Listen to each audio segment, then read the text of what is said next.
আয়াতে কারিমা আপনাদের সামনে তেলাওয়াত করলাম। আল্লাহ তাআলা বলেন, আলিফ লাম মিম। এটার অর্থ আল্লাহ ভালো জানেন। আলিফ লাম মিম এটার উদ্দেশ্য আল্লাহই ভালো জানেন। কোরআন অর্থ জেনে পড়লেও সওয়াব, না জেনে পড়লেও সওয়াব। প্রমাণ আলিফ লাম মিম এটার অর্থ আমরা জানি না, কিন্তু 30টা নেকি। কেউ যদি বলে না পড়লে, অর্থ না বুঝে পড়লে কোনো সওয়াব নাই, তাহলে আলিফ লাম মিম এটার অর্থই তো আমরা জানি না, তার মানে কি সওয়াব পাবো না?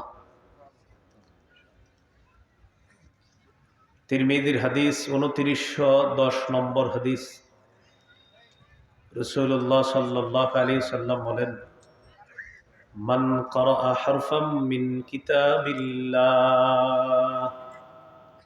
ফালাহু বিহি হাসানাহ ওয়াল হাসানাতু বিআশরি আমসালিহা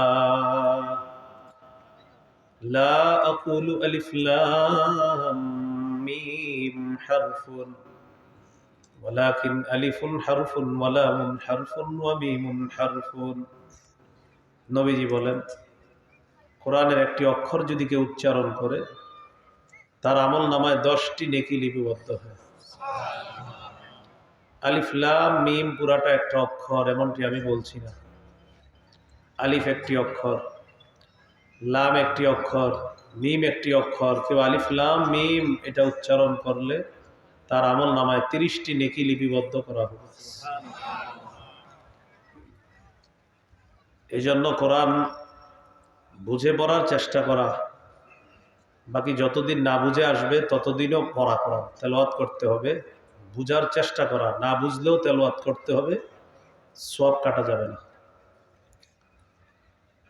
এরপরে আল্লাহ বলেন, যালিকাল কিতাবু লা রাইবা ফিহি। মেশিন কার কাছে? ওখানে খালি বাড়াইতেছেন আপনি বাইরে। হ্যাঁ তো কমাবেন, আওয়াজ এত বাড়ান কেন বাইরে? শুধু আওয়াজ বাড়াইতেছে, মানে জানা কালকে বলে মাইকটা সুন্দর ফাটাইছে হুজুর, এরকম এই জন্য আওয়াজ বাড়ায় না, আওয়াজ বাড়ায় না, ওয়াজ হোক আওয়াজ না হোক। তো আল্লাহ তাআলা বলেন আলিফ লাম মিম এটার উদ্দেশ্য আল্লাহ ভালো জানেন। যালিকাল কিতাবু লা রাইবা ফিহি। এই কিতাব এটা আল্লাহর পক্ষ থেকে, এতে কোনো সন্দেহ নাই।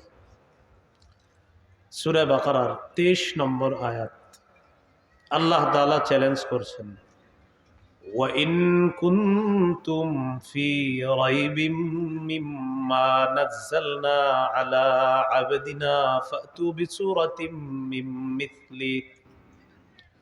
যদি তোমরা সন্দিহান হও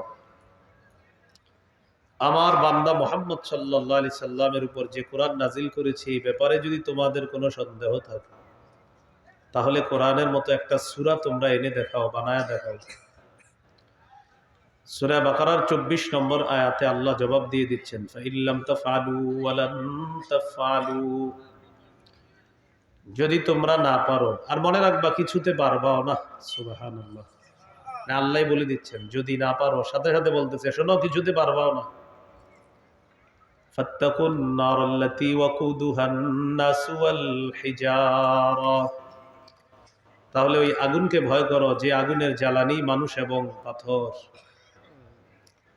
সূরা আলিফ লাম মিম আস-সাজদা 21 নম্বর পারা 14 নম্বর পৃষ্ঠা আল্লাহ তাআলা বলেন, আলিফ লাম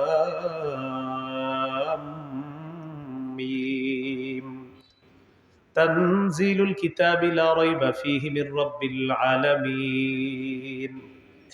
আল্লাহ বলেন এই কোরআন আসমান থেকে নাজিলকৃত, আল্লাহর পক্ষ থেকে এটা নাজিল করা হয়েছে, কোনো সন্দেহ নাই এটা বিশ্ব জগতের রবের পক্ষ থেকে নাজিলকৃত কিতাব কোরআন, এই ব্যাপারে কোনো সন্দেহ নাই।